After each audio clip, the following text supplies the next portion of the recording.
د قرباني په ذریعه سره ایصال ثواب کړل دغه څه حکم دی چې میژه نفلي قرباني وکړي آیا د دغه قرباني ثواب دغه مړه ته رسي او که نه رسي مرحومین ته رسیږي او که نه که چېرې یو سړی داسې وي چې هغه قرباني وکړو دغه دپاره چې زه ثواب او د دغه پلور ته رسوم پلور دپاره قرباني یا د مور دپاره کومه دا قرباني هم صحیح د هر یوه دپاره هم صحیح او که یو سړی دا وایي چې زه د دغه قرباني ثواب پیغمبرون ته صحابه کرام ته تابعین ته تبع تابعین مجتهدین فقهای کرام ورسته څومره کسان دي نیک خلک دغه ټولو ته زه د دغې قربانۍ ثواب رسوم نو دا طریقه هم صحیح او داسې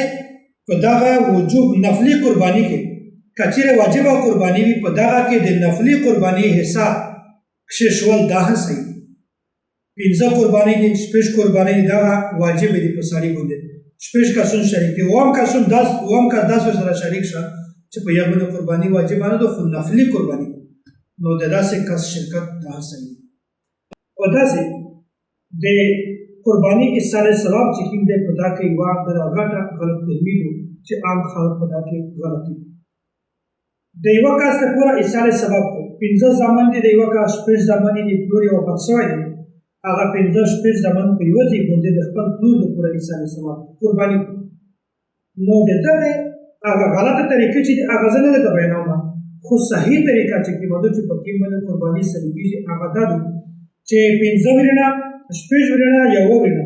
په دا کې د هر یو ورور د خپلې حصې روپۍ واخلي یو کس ته د یوې مالک شو بیا د هغه بل کس راشي خپلې روپۍ له واخلي د خپلې قرباني چې کوم د پلور دپاره ایصال ثواب کړو یا د بل چا دپاره کړو هغه حصه له واخلي یو کس ته مالک کړو نو ټول د روپۍ سره جمع کړو د یوې روپۍ د یو کس مالک جوړ کړي په خپل ورنه کې چې کوم په قرباني کې شریک وي بیا د هغه کس د خپل پلور دپاره ایصال ثواب وکړو ثواب ټول ته رسېږي نفلي قرباني د دغه کس نه شمېرل کېږي خو د دغه ثواب هر انسان ته په قدر حساب یو ثواب راځي نو دغه صحیح طریقه ده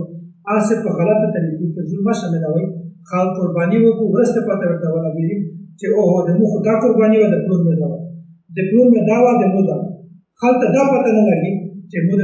قربانۍ دپاره کوم ځناور خاص کړی دی د پلور دپاره مو کوم خاص کړی دی د پلور قرباني مې شته او که نه شته نو بهتر صورت هغه دی چې کوم مو درته بیان کړم نو په داسې طریقه باندې یو کس د دغې پیسې مالک جوړ کړي هغه د پلور دپاره نفلي قرباني وکړو دا صحیح طریقه